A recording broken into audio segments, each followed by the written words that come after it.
coming to ABC and Hulu. Amanda Riley was a mother, wife, speaker at her church. And then she got diagnosed with cancer. A beloved young Christian woman fighting a battle undeserved. We thought she was God's gift, but she was a liar.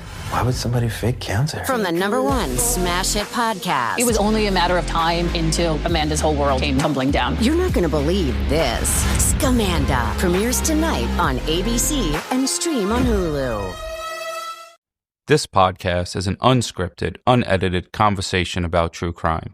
We take the cases very seriously, but I don't take myself seriously at all, and neither should you. Welcome to Wife of Crime. So, Russ, you and I love Not Me, Not Today survival stories. But the cases where people survive a serial killer completely blow my mind. In the case I'm telling you today, a woman picks a pivotal moment to save herself, and we hear a first-hand account of it. This is the amazing survival of Jane Doe and the takedown of Shawn Grate.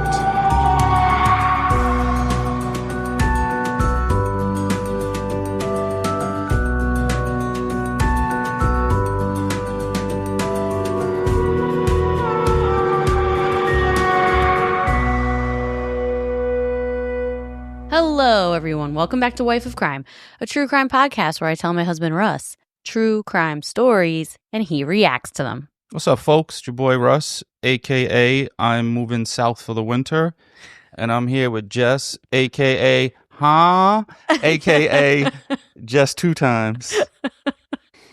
A lot of people thought it was really funny that you call me Jess 2 times. Well, every time I talk to you, I have to say it twice. Like, huh? Like the French Montana ad-lib. Or Master P. Make him say, huh? The French Montana cracked me up. I don't know why. Because it does sound like, it's the weirdest ad-lib ever, right? Where he's like, huh? Well, maybe that's the noise he was making when he was chilling with Diddy. Ew. Yo, he was signed Don't take it there. He was signed to Bad Boy and in the pool with him and everything. Ugh. Man, that Diddy stuff is crazy. Yeah, maybe he diddled his butt. Ooh, stop. We don't need to talk about it. That's true crime news. It is true crime news, you're right. Last week's episode of Start Spreading the News got a great response, so it just confirmed what I thought all along, that this needs to be a monthly segment. We had such a good response. We had so many comments. We had so many messages. On Spotify now, we allow commenting on our episodes. So Spotify is the new hot spot, I gotta say. Yeah, we have more reviews there. We have more ratings, and then we have so many people commenting. Mm-hmm. And some of the comments are hilarious. Like someone picked up, I don't know, I find it hilarious. Sometimes I don't pick up on things, definitely not when I'm telling you the story. And then I definitely half and half pick up things when I'm going through the episode and putting it together, like before I release it. Or like yesterday we were watching a comedy and you got a joke like minutes later. You just laughed. It's like, I just got it. Well, I didn't pick up on the fact that I said something was insane. And then like under your breath, you were like, in the membrane. Yeah. And somebody picked it up. And it always cracks me up when they hear things that we don't hear and we're like part of the show. Yeah, it's our show. A lot of times you're just like, I figure you don't say anything because you just want me to shut up. No, I really didn't hear you say it in the moment. Well, the only thing insane is in the membrane. Another thing that people found interesting and funny was talking about the internal monologue thing. A lot of people either didn't hear our original episode talking about it or they forgot. But it's fascinating. And this is a prime example of Russ not having an internal monologue, because people who don't have an internal monologue, they don't think before they speak. They just blurt random shit out sometimes. I like it like that. So he'll just say random little things like when I say something's insane, he just says in the membrane, where other people will be thinking it, maybe. It's weird that I could stop myself even though I don't think.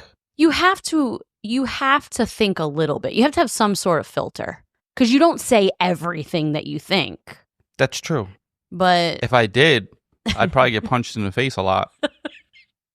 But I feel like I do say most things. I just don't call people stupid all the time. Yeah, you hold back a little bit. Yeah, so I'm like, they know they're stupid. I don't got to tell them. Don't state the obvious. Yeah. So, yes, the Start Spread of the News was confirmed to be a success, and it will be a monthly segment. And you're welcome, Russ. Yeah, it's cool. I think you'll start liking it after a while. I don't dislike it. It's just, I got to find articles. Yeah, you have to do homework, which we know you've always hated that, so. I didn't do homework when I was a kid. You didn't do any homework? Very rarely. Wow. It wasn't fun. No, homework is never fun. Yeah. You really did no homework? That's crazy. Not much. So this month on the Patreon, we are covering the new Netflix documentary about Jerry Springer. Jerry. I talked about it last week on the Start Spreading the News episode, but just wanted to reiterate, February True Crime and Chill will be on the Jerry documentary. Where Sweet Brown had time to show her titties. Yes, she did, but that's not in the documentary, sadly. I mean, I don't know. Is it sad? I don't know. It depends on what they look like. It could go either way. Were the titties sad or are they happy? The second episode in the Jerry doc is about a murder. So this is true crime related. We all know how much we've referenced Jerry in the past, how much Russ loves Jerry Springer. So I think it's the perfect documentary for us to do for February. So if you're interested in hearing our coverage of what we think of the Jerry documentary, head over to patreon.com/wifeofcrimepod, or you can sign up on the Apple subscription. You have the shout outs. All right, folks. So these are the patrons that joined this week. It is Mona, Julia, Lauren, Mirjam, Jem, a.k.a. the Scottish one, Jesse, Beth, and Mary. So cheers to you guys. I only got ice in my little whiskey cup. I'm drinking Maker's Mark today. I got to bring back the cans. You do. Cheers, everybody. Yeah, you've been drinking whiskey the past couple episodes. Well, lately I just drink what's in the house. Yeah, we haven't had beer in the house in a while. Yeah, and then when I did have beer, I had bottles, so the effect isn't the same. It's not. You know what? I think we have one can of Miller Lite. No, it's Natty Light because your dad likes it. Yeah, from my dad. My dad had it here. I mean, I'll drink it, but I don't necessarily really want it. I like a nice, crisp, light beer in the summer when it's 100 degrees. You're outside, or if you're eating wings in the summer, a nice cold light lager is good. But that's about the only time I like it. But I always thought a prerequisite to drinking Natty Light is you have to be missing at least one front or side tooth. That's not true. They don't let you buy it if you have, decent dental work. I've been literally buying Natty Light. Or when I was younger, I drank Natty Light when I was a teenager. I mean, my dad goes back and forth. When I met Jess, she was missing a side tooth when she laughed. No, I wasn't. You're such a liar. I know. Well, I'm fibbing. Yeah, you're fibbing. It's the same thing. No, lying is when you're doing it to really deceive someone or you're being vindictive. But letting everyone think that when you smiled you were missing a side tooth is pretty funny. Well, it's not funny because when I was 14... And then she would, if she was out of breath, she would breathe, and then it would whistle a little bit when she breathed through her mouth. Shut up. When I was 14, I was missing my side canine teeth because I had to get oral surgery because they were coming through the roof of my mouth, and I had to get these chains connected to my braces, and they had to screw them every month to pull them forward, and it was the most painful thing ever. And I got made fun of by boys that I knew when I was 14, and I would cry my eyes out because they would sing Fall into the Gap from the Gap commercial about my mouth. Yeah, well, now they probably all had kids before high school, and they're missing side teeth drinking Natty Light in their pool they got from Costco in the back of their trailer. Which that don't sound like a bad life, though. It doesn't. I'll sign up for that shit right now. Yeah, it was horrible. I was gangly. Would you whistle skinny. when you talk like the lady from, what is it? The old lady from Family Guy or something? No. It was the old man from Family Guy who was the child funny. molester. No, I didn't It whistle. sounded like a breeze in the winter blowing against your house. No, I did not whistle when I talked, but it was so embarrassing to be a like 12 to 14-year-old girl who hadn't hit puberty yet, who was a late bloomer, super skinny, who had braces with gaps in my mouth. It was so embarrassing. All right, you have to do your review of the week so we can move on to the case. All right, so this week I got review of the week. I might start picking some from Spotify. They aren't reviews, but they're comments. But I'll probably only go as far back as the last episode on Spotify because I don't know which ones are new, and I can't check like the hundreds of episodes, see if there's like new comments and stuff. Yeah. That would be too much until I get an assistant. When I get an assistant, then I'll have them read it. Okay. And come back to me. So this is from Casey with a K. It's 5 stars. It says Biggie. Okay, I've never left a review for a podcast, but I started listening a few weeks ago, and I'm binging them all now. When I heard you mention your sweet dog's name's Biggie, I almost died. We had a kitty named Biggie.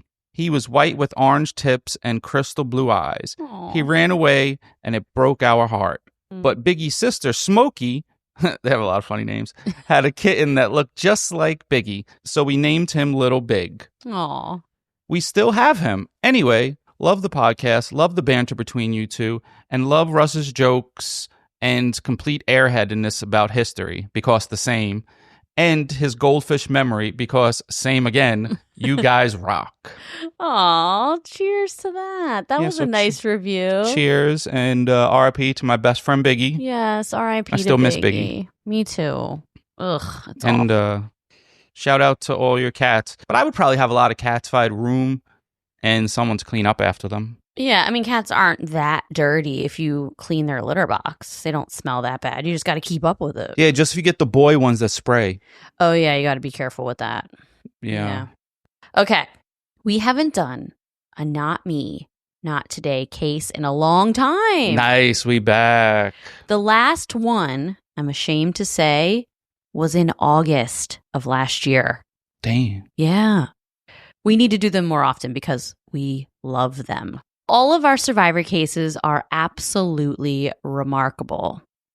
The survivors who escape serial killers, however, really blow my mind. We got to one day have my mom on where she escaped someone like that. Yeah, that will be crazy. Yeah, like this guy was possibly a serial killer, like the things he was trying to do. And everybody's probably like, what, Russ? Oh my God, how are you going to just stop saying it? Yeah, one day we'll... That's her story to tell. Yeah, maybe one day we'll have her on. I think because serial killers have killed multiple people and they are like perfecting it and perfecting evading capture and are absolutely ruthless is why it blows my mind even more when people can escape. Surviving a serial killer is an experience so harrowing, it seems almost unimaginable. Yet for those who endure it, it becomes a testament to the strength of the human spirit. While most people only encounter these horrors through the media or crime novels or podcasts, there are few who are forced to live them. These survivors are not only forced to navigate the physical and psychological trauma of the ordeal, but also to reclaim their lives in the aftermath. A journey that often demands immense courage and tons of resilience. Their stories are not just about survival. They are about the power of the human will to overcome terror, adapt under unimaginable pressure, and find a way to break free when all hope seems lost. For these individuals, escaping the clutches of a serial killer is just the beginning of a long, painful road toward healing. But their ability to do so offers a powerful reminder that even in the face of pure evil, survival is possible. The FBI estimates that there are between 25 and 50 active serial killers in the U.S. at any given time. This statistic is a little shocking, though, because you have to think about it. Nowadays, with all of the available resources to law enforcement. And cameras everywhere. Cameras everywhere. Well, not like probably like in rural areas. Like you can get away with anything probably in rural areas. Not anything. Anything. We have DNA evidence now. We have so much more technology than what was available in the 70s. But in a city, you commit a crime, Like, look, Luigi's in jail, hashtag free Luigi. And because there's cameras. Yeah. What's incredibly unsettling is how these killers adapt to the modern world, using the internet to stalk victims or crossing state lines without raising suspicion. This ability to evade detection for so long, despite all of the sophistication of our modern crime-fighting methods, challenges the idea that science and technology should make us feel safer. Instead, it reveals the disturbing truth that human behavior, particularly when it comes to violent crime, is more unpredictable and harder to control than we might expect. The case I'm telling you today is about one of the bravest women I've ever heard of. The unimaginable decision she made to risk her life to save herself, and the disgusting, evil man she took down. Are you ready? Hell yeah. So I'm going to play you a 911 call, and it's one of the most intense things I've ever heard. It's long, but I'm going to cut some of it out. Not a lot, though, because I want you to get the full grasp of what's happening here. And we will talk about it afterward. Okay?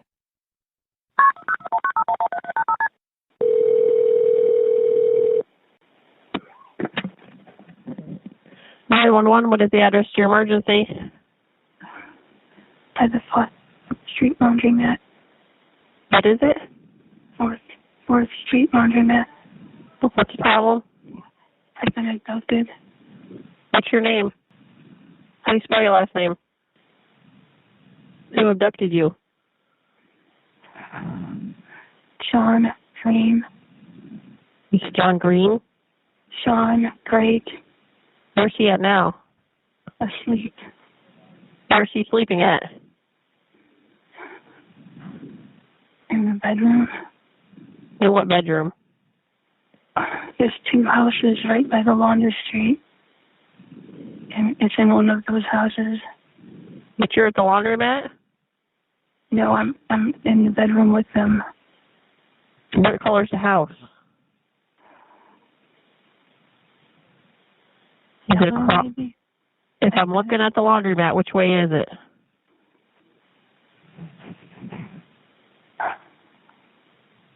If you're looking in the laundromat, it's one on the left of the 2. You don't know what color the house is? Yellow. Please hurry. Does he have a car? No. Well, he's down the street. So what's your phone number you're calling me from? I don't know. And you think it's a yellow house? I think so, but it's on the left. Is it an apartment? No, it's a house. Okay, does he own the house? No, he broke into. Does anybody actually live there? I think they've been abandoned. And his name is Shawn Grate? Yes. Like Grate? Yes. Does he have a weapon?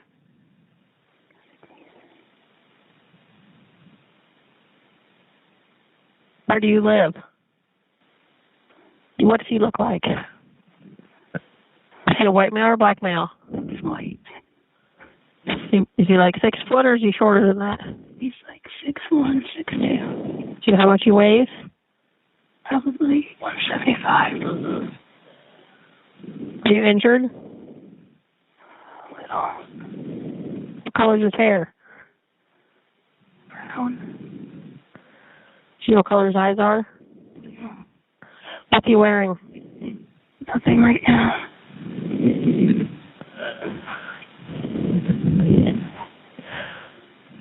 Okay, stay on the phone with me.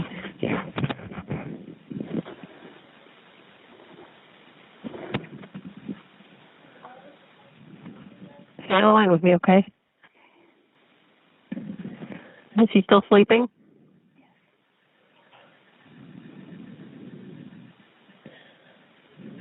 Where did he take you from? My apartment. I mean, I was walking with him. You were walking with him? Mm-hmm. Where were you walking to?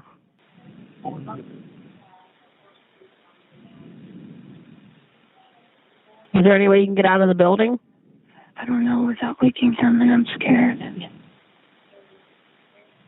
Is there a bathroom in the house? Well, his bedroom is closed, and he made it so it would make noise.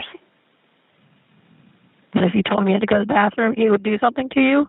Yeah, because he had me tied up.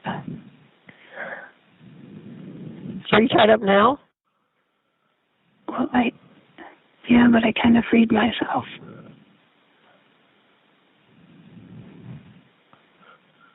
Is he in the same room with you? Yes. Is it his phone you have? Yes. Are they on the way? Yeah, we have officers we're sending. Please send enough. Hey, if you're worried you don't have to talk, you can just set the phone down, okay? I just need to hear if the officers find you or not. Are you upstairs or are you downstairs? We're downstairs. There's a door. There's a side door on the right of the left house. And that's where we enter. Immediately there's a kitchen right there, and then the bedroom is right off from the kitchen.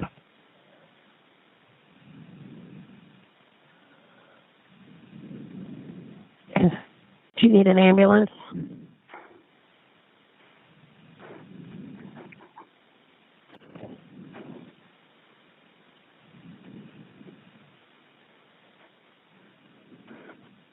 Are you bleeding from anywhere? Not anymore. What were you bleeding from?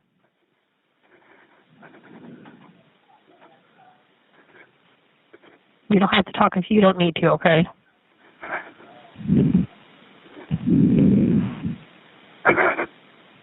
Do you know where he lives?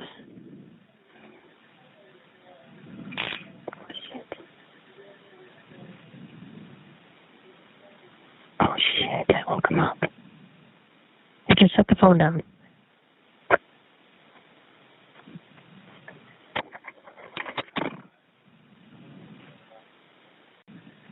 Are you still there? I'm a stalker. What? Do you hear any officers outside? Okay, they're in the area. Is there a padlock on the bedroom door, or is it just a regular lock? No, I don't even know if it's locked. It have a knob, so. Can you get up and see if you can get out? Afraid of waking him. If I knew the cops were right there, I would do it. I don't even know if it opens. How it's open. Is there a window around there you can look out? Yeah, but the door squeaks and it's right by his head. Are you laying down? No, I'm standing right by the bedroom door. And you can't open it? What? Can you open it? I'm afraid without making noise. Is the door to the house open? I don't know, probably. Can you see out any window that you're at? They're all curtained shut.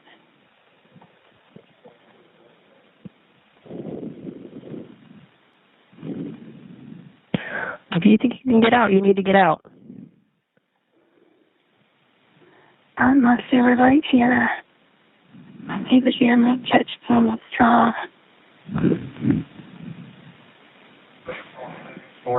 He's on the first floor. Are you at the house closest to the laundromat or the other one? We were standing in the laundromat looking at the two houses. It would be on the left. Here, look out of the laundromat. So if you're looking at the laundromat, do the one on the right. At the laundromat. If you're looking at the laundromat, do the one on the left. Side door. Side door. And the side door. The side door to the right. Okay, I can hear him. You hear him? Okay, do you think you can get out?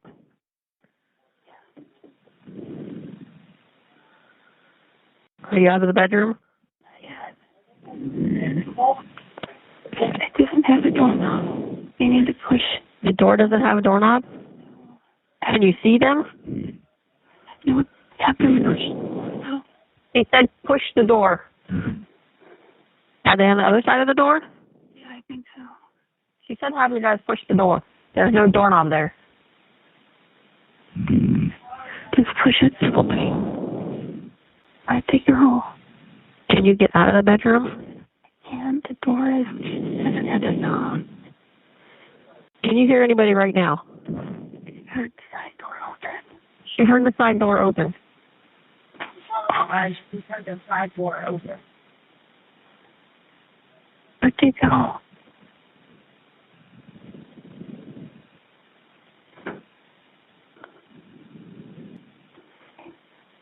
Out of the bedroom. You're out? Okay, can you get to the door where you can see out? Can you get out of the house? It's locked. Are you at the door? Yeah, I am. She's at the door. You're on the door to the right-hand side of the house. Yeah. She's at the door on the right side of the house. She got out of the bedroom.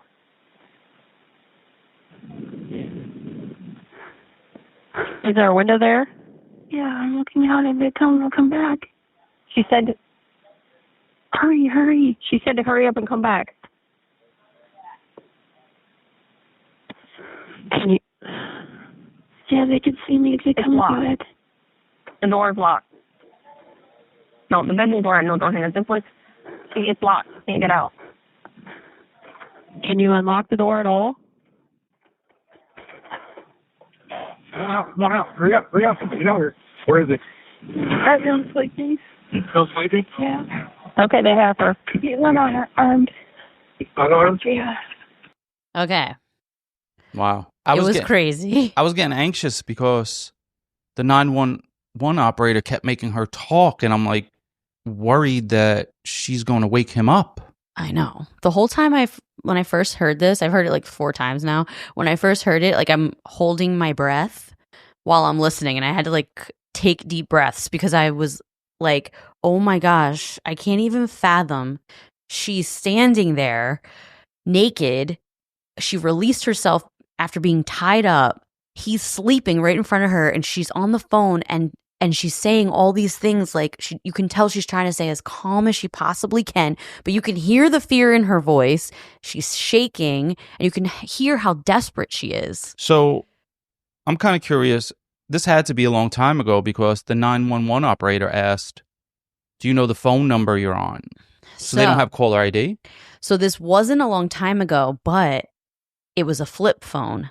So the call was unable to be traced. Because it's a flip phone? Because it's like an older flip phone. I don't believe that. Well, it's the truth. That's the reason. Nah, if someone calls me from a flip phone, it comes up on my call ID guaranteed. Okay, well, it didn't come up, and they couldn't trace the call because of the type of phone it was. It was like an old, like flip phone, cell phone. How long ago was this? This was in 2016. So I think what's important for 911 operators to do, because I don't know how they're trained, but to let the people know the police are on their way. Because when they keep asking questions, you're unsure if the police are coming. So once they say, this is my address, whatever, don't keep asking questions. Just like, the police are on the way. Yeah. And then, so this way at least they could feel a little better, but you could still ask questions after that.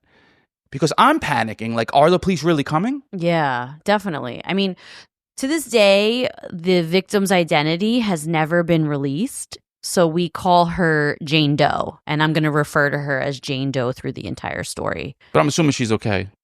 Yes, she was rescued. Yeah. And, Jane Doe was completely naked in the room. He had her tied up. He had raped her repeatedly and beat her for the last 3 days. And when he fell asleep, she managed to free herself, steal his phone, and call 911. I truly don't know if I would have been brave enough to do that. I really don't. But if it's your only chance, then maybe that's what she was thinking. Of course. I just don't think I would be brave enough to do it. Like, the chances of him waking up and killing her are like 90%. Like, he's asleep right in front of her and she's whispering on the phone. So there's a trend on social media right now where people say, we listen and we don't judge. That don't work for me. I judge the shit out of you. But I feel like throughout this episode and especially this phone call, we all be judging, okay? Because at first, this 911 operator really got on my nerves a little bit. Oh, there's been worse, though. The call couldn't be traced, like I said. And that's one of the reasons the dispatcher asked so many questions. So, But she told the address. She did not tell the address. She said she's in an abandoned house near a laundromat. There's 2 laundromats on that street that she said. She said the street, and then she was trying to explain which house she was in. She's in the yellow one. There are 2 yellow ones There's next 2 yellow door houses? to each other. So she kept saying the one on the left. She said it like 4 times. She said if you're looking at from the laundromat and you're looking at the 2 houses, I'm in the one on the left. We have a couple 911 dispatchers that are listeners, and specifically, I know for sure we have one in the crime family. Okay. Yeah. And I need to know your thoughts on this. Like I said, I got kind of frustrated with some of the questions and the fact that she asked so many questions, knowing that there is her abductor like literally sleeping right in front of her. I also got frustrated with her asking the same questions over and over and over, especially about the door, because she said multiple times there is no knob and she can't get out. I was a little curious about, like, do they tell 911 operators to give advice? Because she was giving advice on how to escape. Well, yeah, I mean, I'm sure. I mean, I think. Or was this her just winging it? Of course, if you're on the phone with someone in this situation, put yourself in the 911 operator's shoes for a second. Like, I understand her saying, like, is there a way you can get out? Is that, I mean, I get. I'm like, is there? Yeah, but then, But like, once she says no, it's like, okay, you don't have to keep asking her. Is there do you see anything you could hit him in the head with and kill him? Well, no, but you can't guarantee that, because how do you know? You might just wake him up and then make him mad, and then he kills you right there. No, I know, but that's just what I was thinking. So they did a 2020 special on this case. Hindsight is 2020, son. And interviewed the arresting officer, Officer Dorsey, and the dispatcher. And it does show their perspectives, and it actually made me feel a lot better. So I'm going to play a couple clips of that because, say it with me, we listen and we don't judge. Oh, I'm a judger. I'm a 911 dispatcher, Ashland Police Department. I've been a dispatcher for 26 years. What is your typical day like? Go to work, sign into all the computers. We usually have 6 to 8 screens, depending on what center you're at. Answer calls. You never know when the call will come in or what kind of call it's going to be. Your most memorable call? Probably this one. September 13th, 2016. 6:48 a.m.? Yep, end of my shift. You're working the dispatch and you get that call. At first I couldn't hear her. It was real quiet. She was whispering. What's the problem? I've been abducted. She says, I've been abducted. Yes. Your reaction? My reaction was to find out where she was at first, to get her out of there. 20 West 81st Street. The dispatcher had told us that there was a female and that she had been held captive somewhere near a laundromat. So we immediately start to drive towards the area of the call. I asked her more questions, trying to get as much as I could before he woke up. You have to be calm, but there's an urgency. Yes.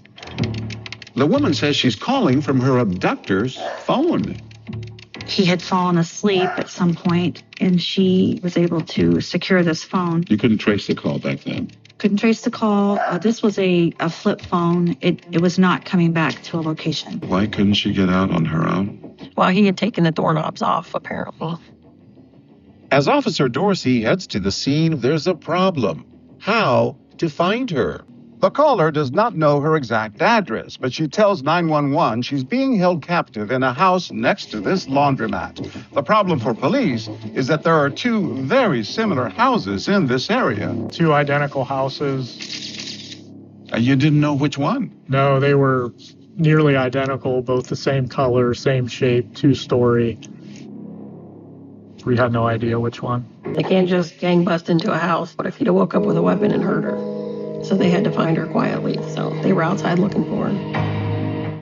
So how do you approach the house knowing that the captor is asleep?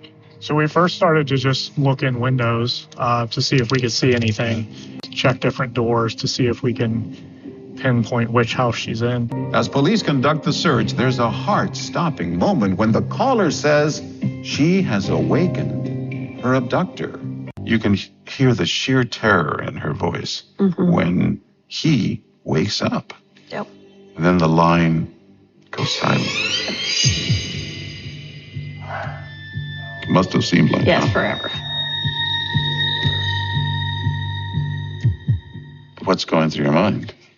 I'm just praying they find her. 5 agonizing minutes later, she's back. Yep. Are you still there? Are the officers outside? Okay, they're in the area. What was it like to hear her voice again? It was good. Glad she was still there and not hurt.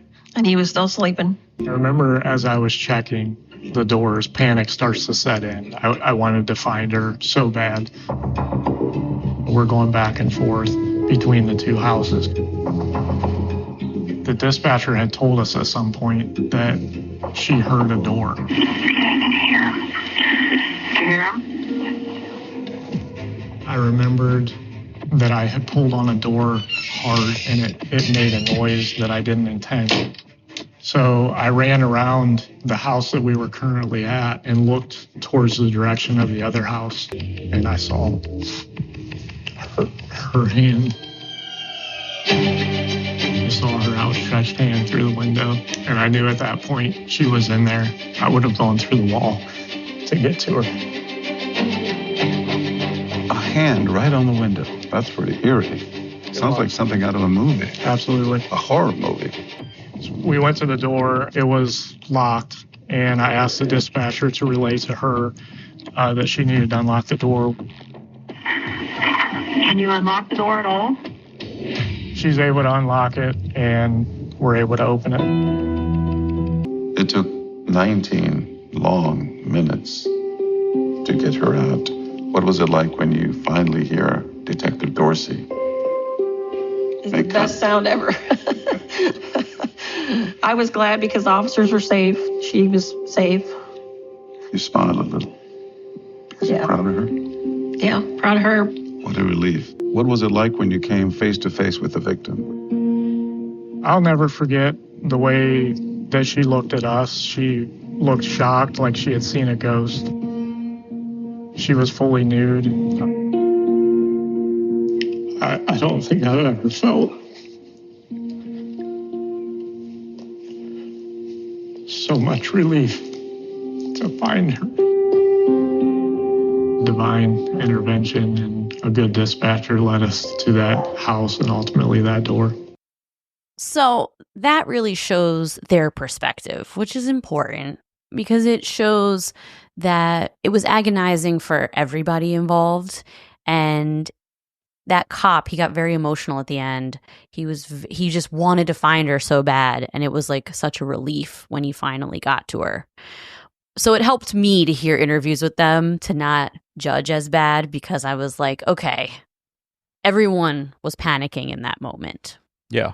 I didn't think that the 911 operator did a bad job. I was just worried about how much she had her talking, even though the police were on the way, and that could possibly wake up the piece of shit in the bed.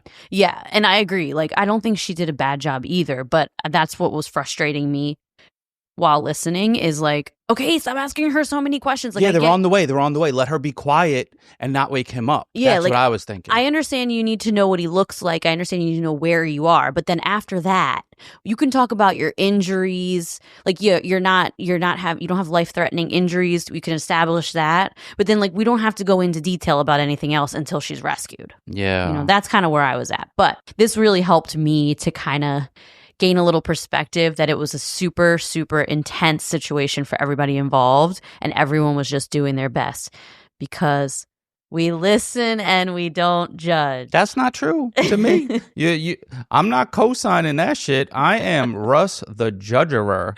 Okay. I am the judgeologist. I am the judge, jury, and executioner. I am Judge Dredd. Judge Judy. AKA Sylvester Stallone. Judge Judy, Judge Mathis, Judge Wapner. Judge Wapner was the OG judge. Most people need to be judged. The problem with today is no one judges anyone. I'm like, oh, if it makes you feel happy. No, dummy, you a dummy. Okay. So they take Jane Doe to the police department, and they bring a certified badass named Detective Kim Major in to speak to her. That's her real last name? Kim Major, yes. So according to Officer Dorsey, Detective Major is the best interviewer he has ever seen in his career. She can talk to everyone, from small children to big, scary serial killers, and she gets them to confide in her. Let me tell you, I freaking love this lady. She's the bomb. We got to maybe find if she has more cases that we could look up. I'll tell you all about her, don't worry. So Jane Doe told Detective Major she saw Shawn as something of like an older brother type. She first met Shawn Grate in the summer of 2016 at the Ashland Salvation Army Ray and Joan Kroc Corps Community Center. They both attended a free lunch that they held there and a Bible study. They ate lunch together all the time and would go on walks together. They frequently discussed the Bible, and occasionally they would play tennis at a park called Brookside Park. Despite Shawn's attempts at flirting and trying to get with her, she wasn't feeling it, and she described their relationship as completely platonic. She refused to even exchange phone numbers with him. She would see him at this Bible study, hang out with him within a group setting, but she made it very clear what her boundaries were. On September 11, 2016, Shawn persuaded Jane Doe to walk with him to this Ashland house where he had been staying. That's the abandoned house. Yeah. She was very poor, and Shawn said he had some women's clothes that were donated that he picked up for her, and he could give them to her. How old were they? At this point, I think they're in their 30s. Oh, they're adults. Yeah. After they got to the house, he handed Jane Doe a Bible he also was planning to give her. So she's sitting there kind of flipping through the Bible in the room, waiting for him to give her the bag of clothes that he had. And his friendly demeanor completely changed when he returned to the room from the kitchen. Shawn snatched the Bible out of her hand and told her, "You're not going anywhere." Jane Doe tried to fight him off, but he beat and strangled her. He tased her, and then he tied her to the bed. He then proceeded to bind her up in a lot of weird positions, including one that could have strangled her to death, but she was able to kind of get loose from that. During the 3-day assault, she sustained extensive bruising, head trauma, and sexual orifice traumas. She was bleeding from pretty much everywhere. Ugh. She said she had been sexually assaulted by Grate in every way imaginable. During the assault, he even shaved a heart into her pubic hair, which was removed during her sexual assault forensic examination that she had at the hospital. Literally such a horrendous account of abuse. Fucking sleazebag piece of shit. That happened to this poor woman. So, meanwhile, back at the station, during the interview with Detective Major, Jane Doe mentions a woman named Elizabeth Griffith, which the name immediately strikes a chord with Detective Major because she is one of 2 women that recently went missing in the area. Oh, shit. And police have been actively searching for her. And this dude is a homeless bum. Yeah, he is. What state is this in? Ohio. Jane tells Detective Major Elizabeth lived in the building next to her, and that one day Jane and Shawn were out front of the building playing badminton, and Elizabeth came out and introduced herself to them. Jane says that she was a sweet woman, but it was clear to her that she may have been a little delayed. Like, she was very childlike. Okay.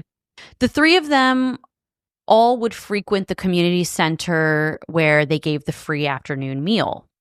So Detective Major steps out of the room, goes to speak with her captain.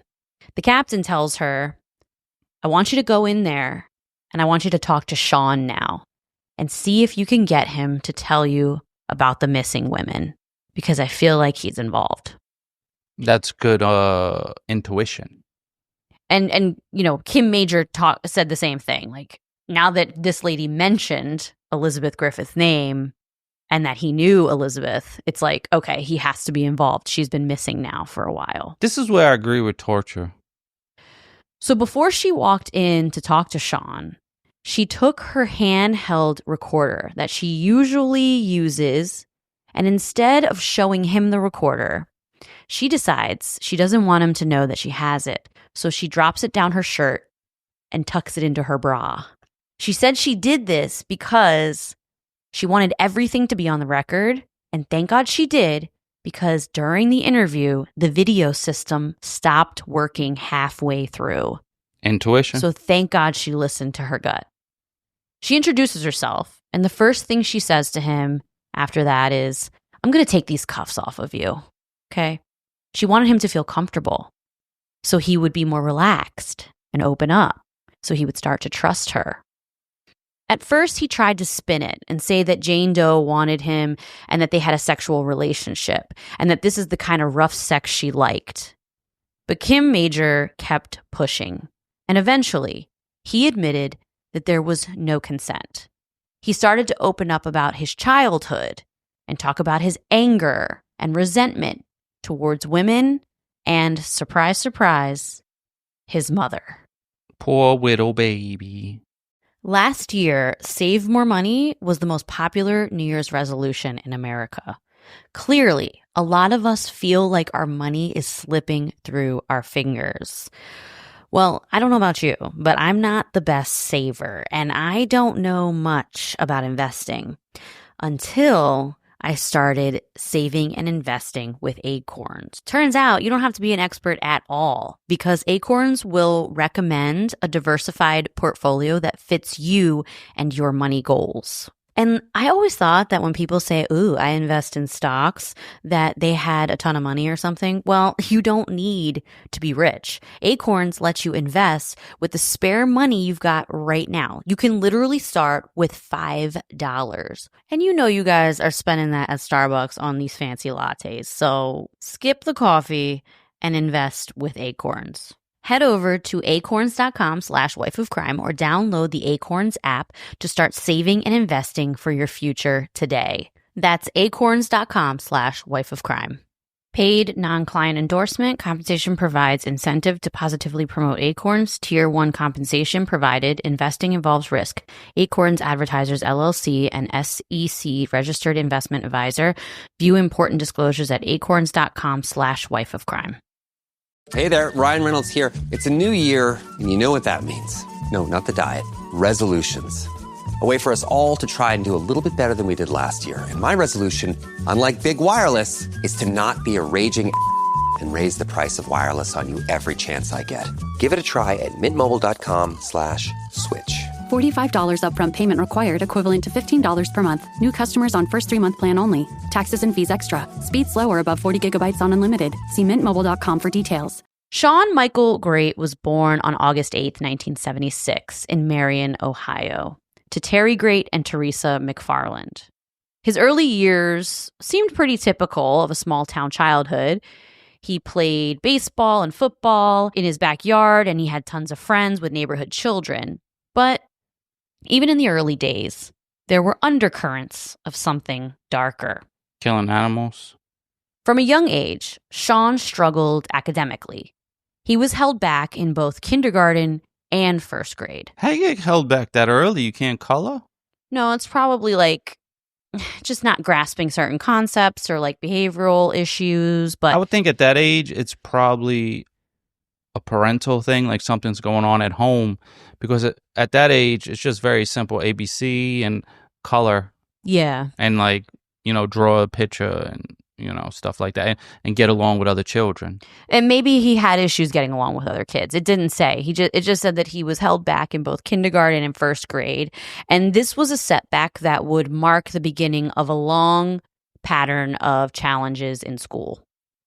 Despite these struggles, those who knew him said that he had an undeniable charm. He was actually very charming. He had a lot of friends, and people really liked him. A former female friend remembered him fondly, saying that all the girls liked Shawn. A testament to his easygoing, charismatic nature, which seemed to win people over pretty quickly. However, the balance of his life was about to shift drastically. Just 2 days before his 6th birthday, on August 6, 1982, his parents divorced. So that could have been why he got held back as well. Because when you're 6, I think you're in That's first grade. Because five is kindergarten. Yeah. And the separation of his parents really fractured his sense of stability.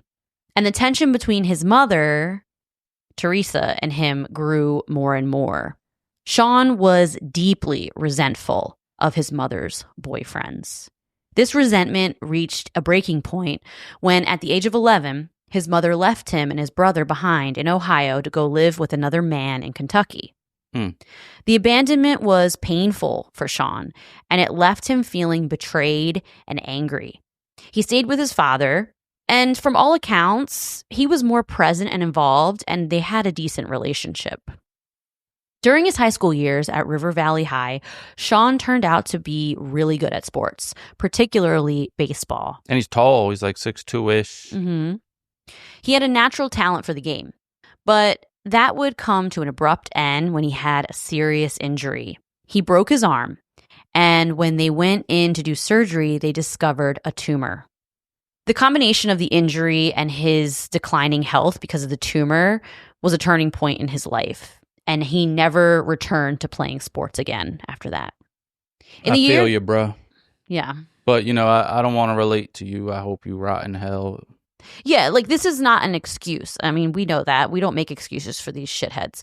This is more just explaining, because to me, it's fascinating just to understand the childhood or the components of nature versus nurture that turns someone into the monster that they become. I know people that have had the worst childhoods you could ever imagine.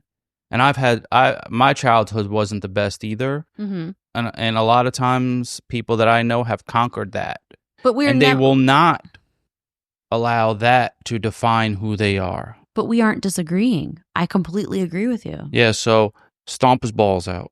In the years that followed, Shawn's internal struggles intensified. He began to harbor these dark fantasies, including murderous thoughts towards his mother, particularly, who remained this source of deep emotional turmoil in his life. His half-sister would later describe the household as a battlefield, where the animosity between Shawn and his mother was apparent at a very young age. His emotional state was fragile, and his behavior became more and more unpredictable. A former girlfriend in high school spoke to sources about Shawn's mental health. She said that he would sometimes just lay on the couch for days on end, kind of lying there in a daze, and he wouldn't get up or move or do anything. He wouldn't talk to anybody. And then finally, he would kind of return to his usual self after a few days. And this was around what age? This is in high school. Okay, so in the later teenage years. Yeah. A court-appointed psychiatrist who was hired to evaluate Shawn said that despite his outwardly friendly demeanor, he was a depressed kid. The psychiatrist noted that Shawn's emotional issues seemed to stem from the neglect and emotional attachment he experienced in his childhood with his mother. So he had some serious mommy issues. By the time Shawn turned 18, the turmoil in his life was growing more pronounced, and his violence and behavioral issues continued to escalate. On November 24th, 1994, he was arrested for assault because he grabbed his girlfriend by the throat. After graduating from River Valley High in 95, Shawn's behavior continued to spiral. In 1996, at the age of 20, he was involved in a break-in with another friend of his. They targeted a home in Marion County and stole jewelry and money. Shawn was caught, and in January of 1997, he was charged with felony burglary. Though he was sentenced to 4 years in prison, his time behind bars was cut short when he was released in early October of 97, which was less than a year. Wow. Breaking into someone's home, that's ultimate violation because imagine someone just coming in your house while you're sleeping. Yeah, it's crazy. That's really crazy. Once released from prison, Grate's life appeared to continue spiraling downward. He bounced between odd jobs and being homeless, never able to settle down or build any meaningful relationships. Bum. By the early 2000s, Shawn was involved in several brief, troubled relationships. All of these women claimed that he was incredibly violent and controlling. In 2002, he was arrested again for assault on a woman. While Shawn's outward life was unstable, his inner life was even darker and more disturbing. He harbored a deep-seated resentment towards women, particularly his mother. His violent fantasies toward women were apparent in the way that he would lash out in anger, sometimes getting into physical confrontations with girlfriends or other women that he was even just friends with. Wow. Christina Hildreth was an ex-girlfriend of Shawn's and ended up being with him for 5 years. The two of them dated from 2005 to 2010. Shawn's behavior during the early stages of their relationship was normal. But after they decided to move in together, she said he completely changed. He was charming and handsome in the early part of the relationship, but he turned into a man who was cold, controlling, possessive, and scary. His behavior grew more sinister and abusive as time went on. Christina said Shawn refused to let her go to work, answer her cell phone, or even look out the windows of her own home. For the last 3 years of their relationship, she said she feared for her life every day and constantly warned her family. She said in an interview, quote, "Multiple times I told my mother, you gotta help me get out, or something is gonna happen. He is going to kill me." When she finally got the strength to end the relationship, she was terrified that he would come after her. She left and went to her parents' house. From there, her and her mother went to the place that they had been staying together, and she went there to get some of her stuff so that she could officially start moving out. Later that day, Shawn called her and told her everything she said while she was in the home and what she picked up. It was as if he was watching her the whole time while she was there. And he was. He had actually cut a hole in the sofa and he was hiding inside. What? He was hiding inside. I didn't say what because I didn't hear it. It was more like creepy. That's the creepiest shit I ever heard. It's some video game shit, like you're hiding from the bad people on the sofa. He was hiding in the sofa while she came to the house to pick things up. It's a lot of work. And then he called her to tell her everything, like just to scare her. Ugh, it's so creepy. He needs a beating. In 2011, he married a woman named Amber Bowman, and they had a daughter. That relationship was equally as terrible and abusive, and she would eventually divorce him and take his rights away from seeing his daughter in 2012. Poor daughter. Hopefully she isn't messed up because it is scum. Well, she never knew him. That's good. You know, she was a tiny baby when Amber left. Yeah, like I don't know my dad, and I'm probably better off. Mm-hmm. Shawn had serious mommy issues and transferred them to every woman he met. He blamed the women, claimed they were the problem, and therefore they had to pay. He has little dick energy. He definitely has little dick energy, for sure. Back in the interrogation room, he admits to abducting and raping Jane Doe. Detective Major said she had a feeling there were more, so she started pushing for more information and brought up the name Elizabeth Griffith.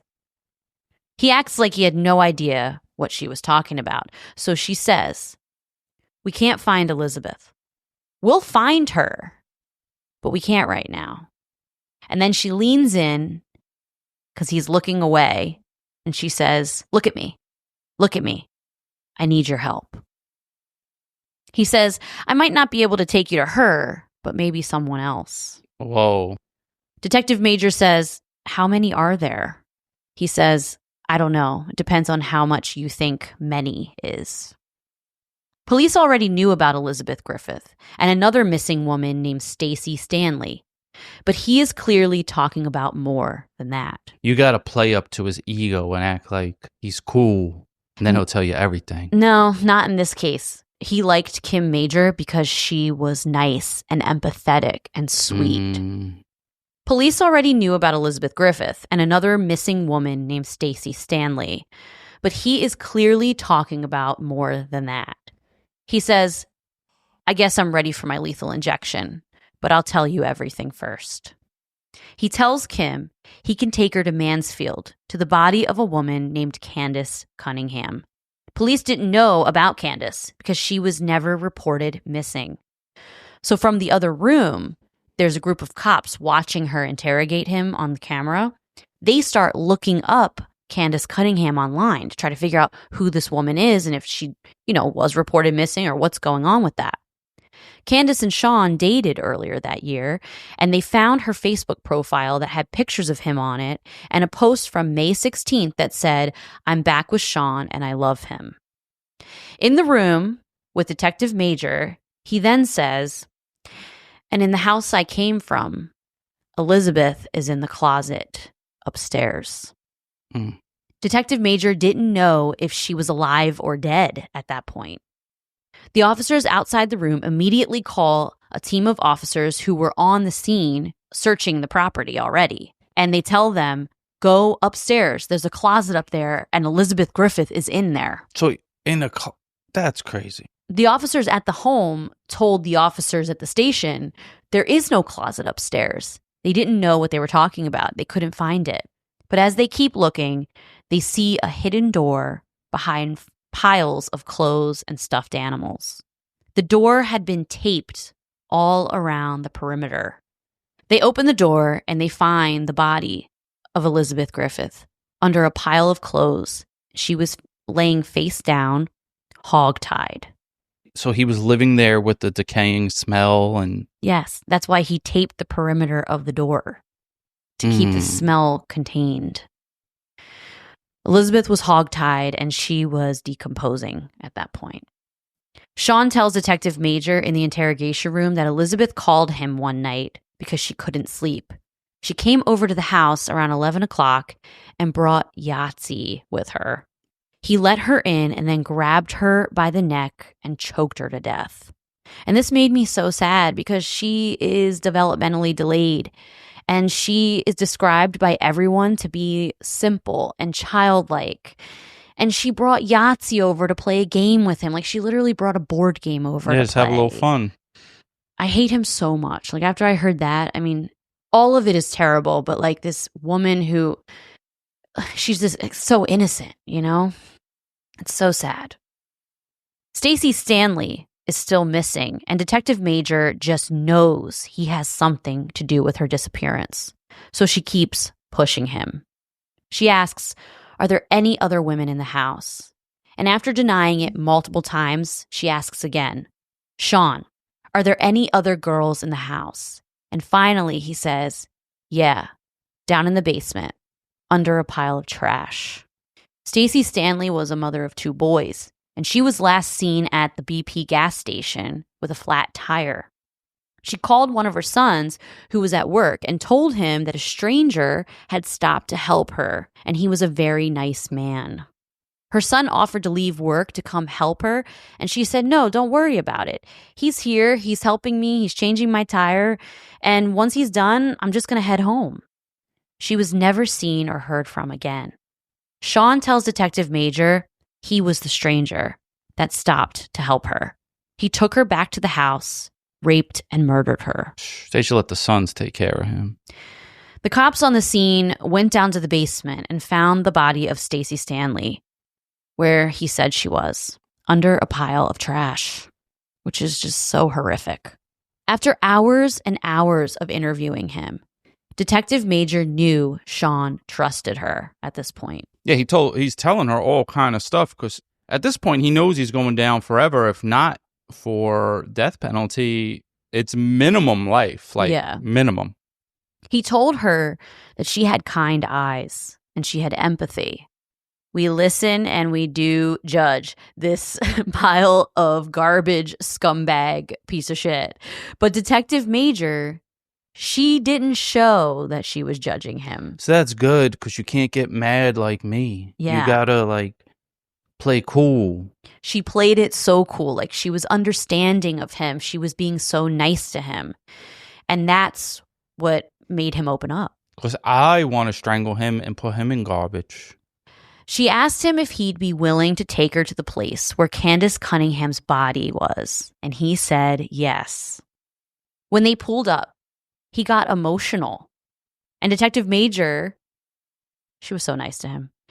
She knew. No, she wasn't being nice. She was being manipulative. Oh, yeah, she's manipulating. There was no way she was taking his side. She was manipulating him. Oh, yeah, so that's what I mean. Good job, Miss Major. Yeah, that's what I mean. 100%. She was manipulating him. But, you know, he got emotional. Like, he, like, started to cry when they took him to where Candace Cunningham's body was. And on the camera, there's footage of it. She looks at him and she's like, Shawn, are you okay? You know, like, she's good. Real nice to him and everything. In the words of Robert De Niro, you're good, you. Yeah, exactly. You're good. He said, yeah, and he pointed where the body was, and they found her. 2 days later, they bring him into the interrogation room again. This time, Detective Kim Major and her colleague, Detective Evans, are the ones interviewing him. Detective Major asked Shawn if there's anything else he needs to get off his chest. And he said, a cold case. They've already found her.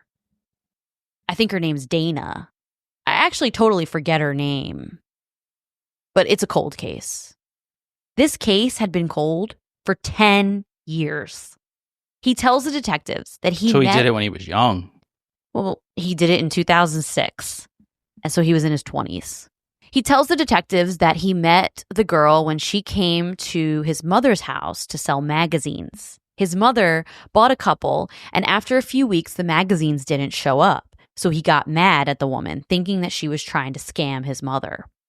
His mother that he hates, by the way. So he saw her in town, and he made up a story that he wanted to buy magazines too. But he needed to get cash from his wallet, and he left his wallet at home. So she followed him to his house. They walked inside, and he pretended to go get money for her. He instead comes up behind her and chokes her from behind. And he dumped her body in the woods near some train tracks. Her body was found, but it was never identified. And it was cold for 10 years. Detective Evans then changes the subject and asks him how he strangled his victims. He said, you know, you can demonstrate it on a doll or something. And Shawn says, no, I'll demonstrate it on you, with a grin on his face. And Detective Evans says, okay. They turn on the camera, and Shawn is smiling. There's footage of it I can show you. It's pretty creepy. And he gets behind the detective and puts him in a chokehold. Oh, so he does it from behind. It's not like a strangle from the front. He's done both ways. But this is how, I guess, he strangled a couple of them. He went behind them and put them in a chokehold. This evidence is amazing for the case. He has a recorded confession and now a demonstration on camera of how he killed multiple women. That night, while Detective Major was at home, she seemed distracted and stressed. Her oldest son, who was about to enter the police academy, asked her if she was okay. And she said, Shawn Grate builds these forts all over. Since he's sometimes homeless, he lives in them. Bum-ass bitch. He lives in them for a while and then moves on. But there's one that he keeps bringing up. He keeps talking about this one fort that he lived in. And, you know, him bringing it up, I can't figure out why he keeps talking about it, but I feel like there's just more to the story. Her son asked where it was. He said he remembered a utility worker finding a body very close to the area where this fort apparently was. So the two of them look it up online. And it was the body of a woman named Rebecca Lacey. Her death was ruled an overdose. Okay? The next morning, Detective Major goes back to the jail to talk to Shawn. She asks him about the body near the fort he kept mentioning. When we say fort, is this like a house or is it like... No, it's like a homeless fort, you know, where they like build a tent, like a fort in the woods. This fucking bum. So she asks him about the body near the fort he kept mentioning. And right away, Shawn says, Rebecca Lacey. Yeah, I had a problem with her once. He said they were at a bar playing pool one night and she stole $4 from his wallet while he was in the bathroom. So later that night, after they left the bar, he strangled her to death and dumped her body. Her body was found March of 2015, and she had been dead a few months at this point. Does he bury the bodies or he just leaves them? No, he just leaves them. Detective Major spent a total of 33 hours with Shawn. They built an unusual connection. Many have compared them to Clarice Starling and Hannibal Lecter. He trusted her and opened up to her, but she was also terrified of him. A cellmate of Shawn's in jail told police that Shawn said he wants to kill Detective Major, that he wishes she could be his next target. After knowing this information, in the next interview, she asked him point blank, "Do you still have those feelings you talked about?" Like referring to the need to kill. And he said, quote, "I believe the desire grew and grew. There wasn't a desire at first, but it might have gotten more now. It feels like something that I had to do, and I'm feeling it right now." It's creepy. Now, he's a weak bitch because these feelings only go against people that he feels he's superior than, because in jail he's not trying to choke no one or kill no one. So he's only going against people that he thinks are easy victims. He's a weak piece of shit. Yeah, I mean, he's targeting women because it's a power thing. This is all stems from his mommy issues, and he's taking it out on every woman in his life. It's disgusting. April of 2018, Shawn Grate is finally tried. Jane Doe took the stand and sat face to face in front of Shawn. Shawn was found guilty of 2 counts of murder, as well as 1 count of rape and kidnapping. At his sentencing, he asked the families in court to forgive him and tearfully said sorry to them. During the victim impact statement, Stacey Stanley's brother got up in front of the court and said, quote, "Real justice would be for you to come with me for 5 minutes." Let's go. That's sign it up. When you vote for Russ, you vote for that. It's family justice. Well, then he says, "I hope you burn in hell." That wouldn't even be good enough. Let the family do it. He was sentenced to death by lethal injection, and the courtroom erupted in claps and cheers. It's almost too good for him to go out and not suffer. Yeah, he just goes to sleep and that's it. Yeah, let the brother fuck him up and do whatever he wants to him, and then, I don't know, put him in jail and tell everyone he's a pedophile and let him live in there. He was then tried for the murders of Rebecca Lacey and Candace Cunningham and sentenced to life in prison. A year later, they were finally able to identify the cold case victim. She was identified as Dana Lowry. And on September 11th, 2019, Shawn was sentenced to life in prison for her murder as well. Shawn Grate lost his appeal against his death penalty sentence, and he is scheduled to be put to death on March 19th of this year, 2025. The House of Horrors was bulldozed to the ground in 2019 in front of many community members, families of the victims. Detective Major was there and Jane Doe was there as well. And a big crowd watched that house be bulldozed to the ground. And it was very emotional for everybody. Detective Major retired from the Ashland PD and wrote a book about this case called A Hunger to Kill.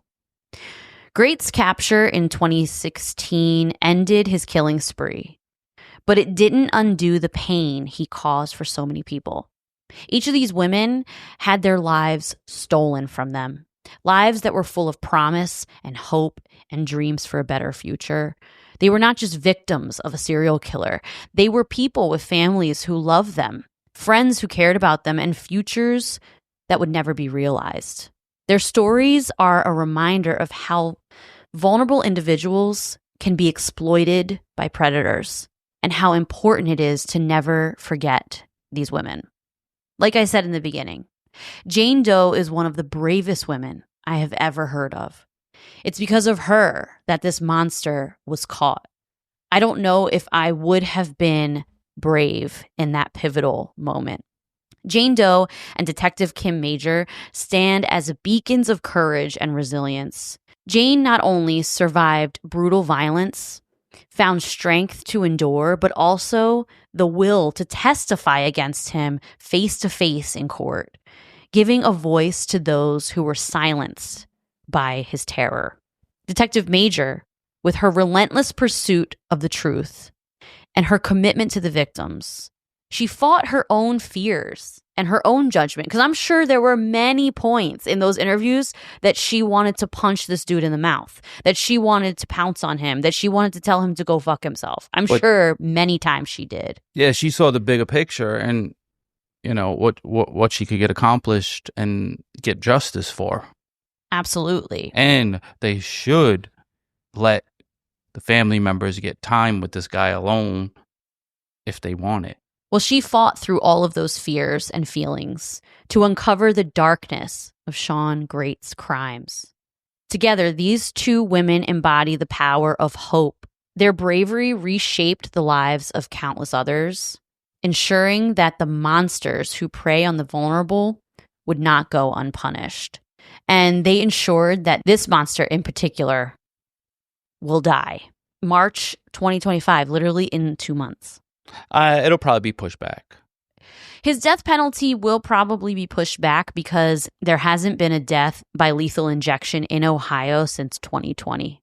So I thought this case was fascinating and I was very invested. Like, I didn't know much about this case, but the first thing I heard was the 911 call when I started looking it up.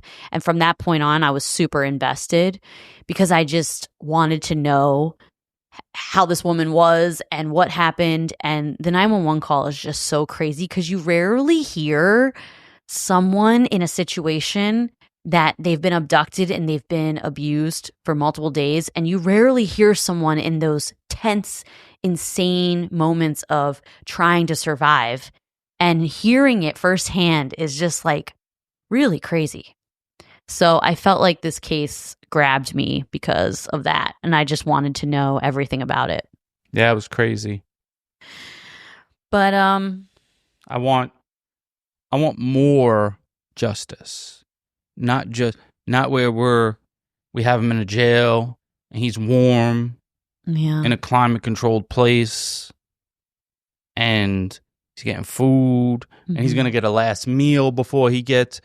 Last meal should be D's nuts and not my nuts, but someone's nuts he don't want, like the Booty Bandit. Let the Booty Bandit in there. That was wild. Shout out to Jane Doe. I hope your life is going well. I hope so too. I truly hope so. You know, whatever I hope, whether it's kids or no kids or a little job, a little yard, whatever you like. I hope after all that trauma, you're living well. Mm-hmm. And, you know, because you also saved other people from getting murdered. Yeah, she definitely saved lives. Like, it's amazing. You're a badass bitch. She is a badass. Totally. One thing that I found really sad is online, there's interview with her family because Jane Doe left her family, like her mom and dad and her brother, like her extended family, not like her immediate family. She became a Christian and left her family and then went off to Ohio, right? And that's how she ended up in Ohio. So they interviewed her brother and her dad, and her dad literally said, well, her religion really worked out well for her, didn't it? Oof. Like, it was really hard to watch because then everyone, like, I read the YouTube comments and everyone's like, well, no wonder she left. Like, you guys, can you imagine? His daughter was abducted and raped and all these things. And then he's just like criticizing her still for leaving and becoming a Christian. Well, she came from a shitty place. Yes. Obviously. Like I when I heard that, I felt even more bad for her because I'm just like, oh, this lady. I don't know what her life was like, but she has clearly had a rough go. And I just hope that she's doing better now. I bet she's doing well now. I hope. She was strong. She got away from the dad. She got away from this piece of shit. Yeah. I bet she's doing all right. And truly when I say that, hope so. I'm rooting for you, Jane Doe. I am too.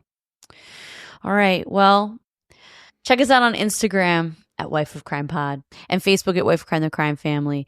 And I've heard all of your messages about the merch. I've gotten some really good ideas. We're going to loop in our friend Jade, and we're all going to conspire and figure out some good merch items based on your ideas. So thank you for all the suggestions. All right, everyone, have a wonderful week.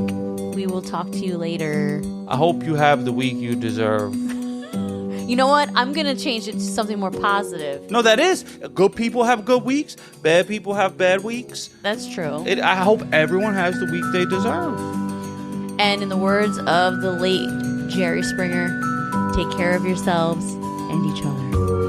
He said that? Yeah, after every episode. Oh, catch you next time, folks. You're not a Jerry Springer fan. At all. If you didn't know that. Show me your titties.